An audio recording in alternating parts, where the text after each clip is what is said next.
started the Minervan Arts subreddit. Actually, Minervan Art subreddit. And I also I learned to use YouTube in a new way. So I learned that the comments on a YouTube video have been defaulting to a kind of most popular comment or most relevant. And so I switched it to most recent. And I think that's important.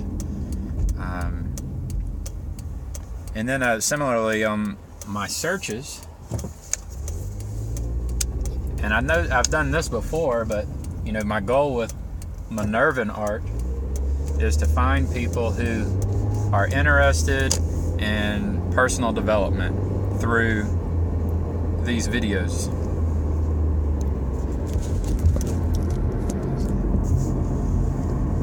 And so I did a search on YouTube for good and evil,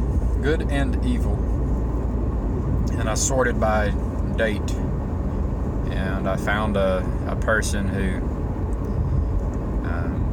who's talking to a camera like I am. And so I listened to what he had to say about good and evil, and I listened to what he had to say about sin. And he basically he professes Christianity and the Holy Spirit. And I commented on one of his videos that perhaps heaven and hell can be here in this life, in this reality. And he said that heaven and hell, or basically his argument or his belief is that heaven and hell exist outside of this reality. And so this is my response that I'm creating, is that I've seen hell, I've been to hell, and nobody is there. And so a little bit of background, I've been into mind-altering substances and dreams and shamanism. And I invited the Holy Spirit into my life on my birthday, my 30th birthday, 2014, December 21st. And I have my own story. But in my dreams, I meet entities. You can call them whatever you want, but they are intelligent entities that are not my subconscious. And I've met at least one really good one, and this was before I accepted the Holy Spirit. And I've met a few bad ones. And the key difference between the good one and the bad ones is that the good one respects your free will. It's your choice. Every step is your choice. They won't force you. They won't impose their will. So the good ones, in general, and I only met one, will not impose their will on you. And you have to take each step, and you have to make choices. The bad ones, they will lure you in and attempt to seduce you, and they will drag you into other places, other worlds, dreams within dreams. I get goosebumps talking about it. But on, I think, at least 3 occasions, I've been to a place that was fiery, that was like lava, underground, dark, and just fiery lava, and empty. There was nobody there. And honestly, every time I go to these places, I end up fighting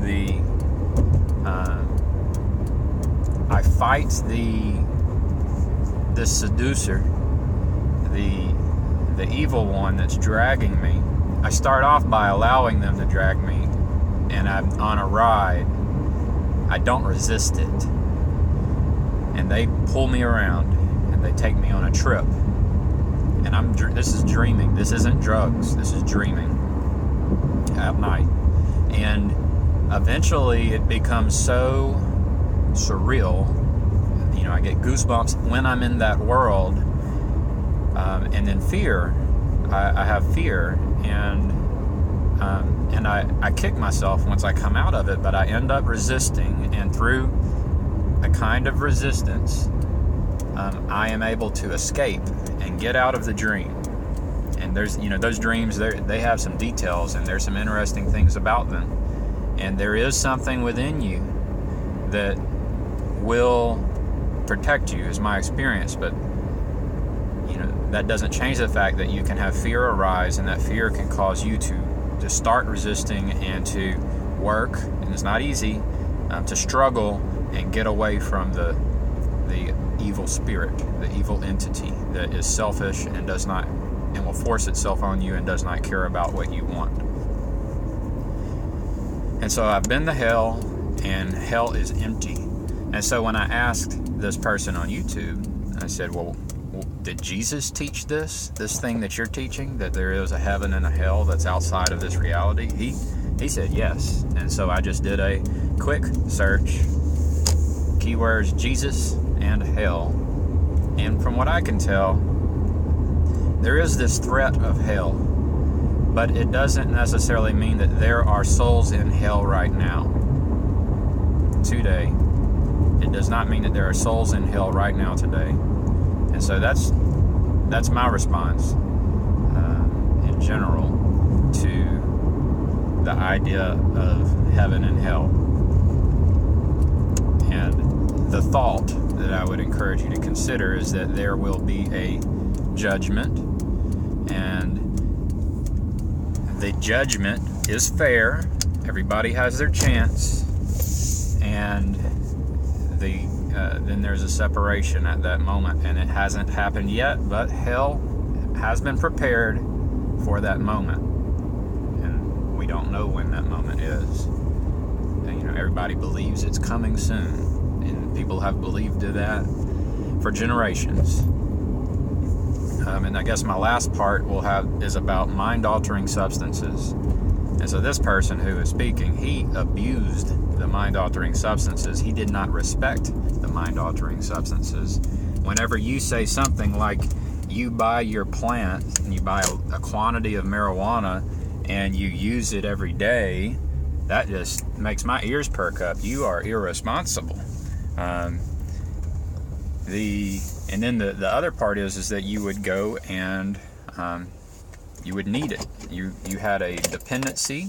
I would say that plant is not your ally. Maybe there's a better plant. And plants are our allies. I mean, we can't breathe without plants. Plants are amazing. The Creator created these plants, and they keep us alive and can help us in our personal health, as far as food and sustenance and medicine. And so that's what I have to say in general about the idea of plants, and then specifically mind-altering substances.